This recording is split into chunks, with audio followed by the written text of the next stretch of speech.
this first section, we're going to give a brief history about creativity. In the beginning, creativity was really a mystery. No one understood where it came from or how it came about, or really what was the source of inspiration for it all. You know, as you look through classic art and you look through classic philosophy, you'll see a lot of different theories. Initially, people thought creativity was inspired by the divine. You know, it wasn't something that we could possibly come up with on our own. There had to be an outside force that really kind of put those thoughts in our head, that inspired us, that we were just the hand moving for some celestial being.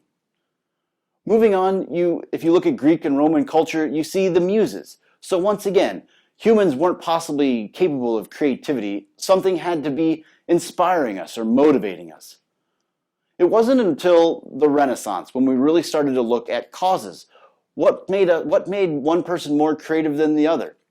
And so we look at someone like Mozart, and people really considered creativity to be an act of genius. You know, Mozart was born as a virtuoso at piano. He was far superior to most of the children of his day and grew into being a renowned composer that we know of to this day. So was it an act of genius? Was he just truly unique in some special way? Then we move on into the Renaissance, and we talk about someone like Leonardo da Vinci. Was creativity inspired by Renaissance men?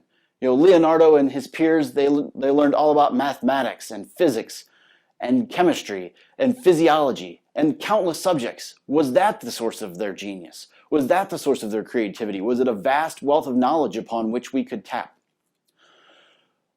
Moving into the modern study of creativity, I want to introduce you to J.P. Guilford. He was a noted American psychologist, and in the 1950s, he addressed the American Psychological Association.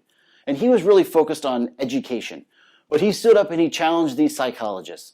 Let's understand creativity. Let's understand the roots. Let's understand where it came from.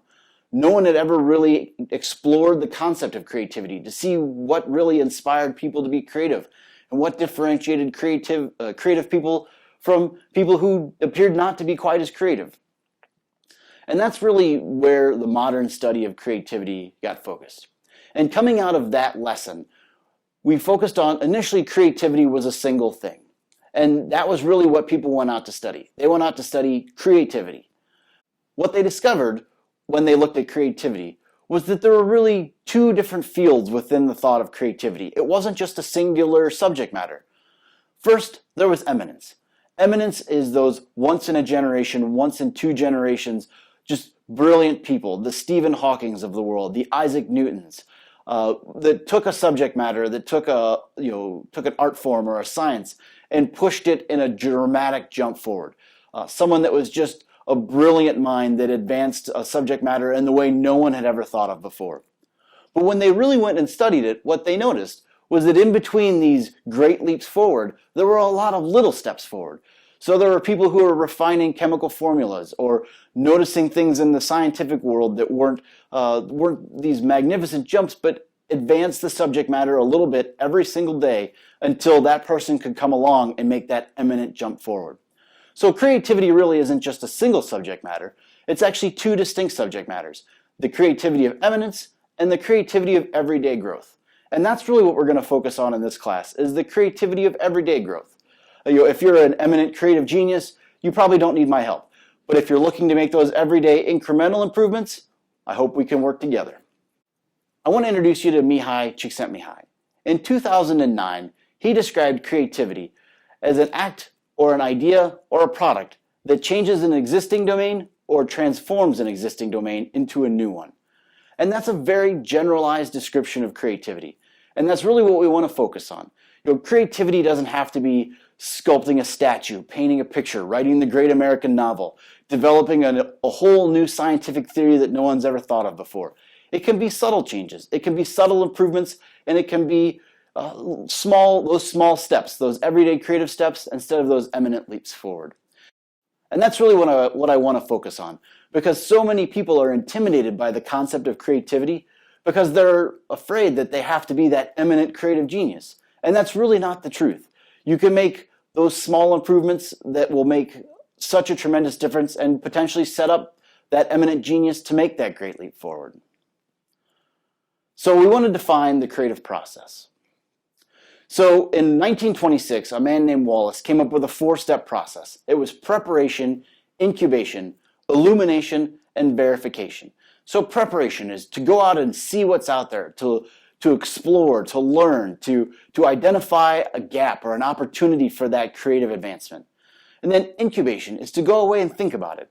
You know, we've often had that creative moment where you go and you rest and you ponder what the possibilities could be. And then illumination. Illumination is that aha moment where you see the light or find the solution and it just seems to pop into your head. It comes out of nowhere. And that's okay. That's pretty much how creative thought comes about. And then verification. Verification is going away and testing that illumination, testing that discovery, and seeing if it really is as good of an idea as you think it is. Because that really is the most important thing.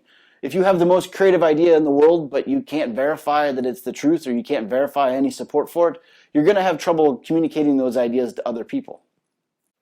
We'll talk about Lidka and Ogilvy and their design thinking model.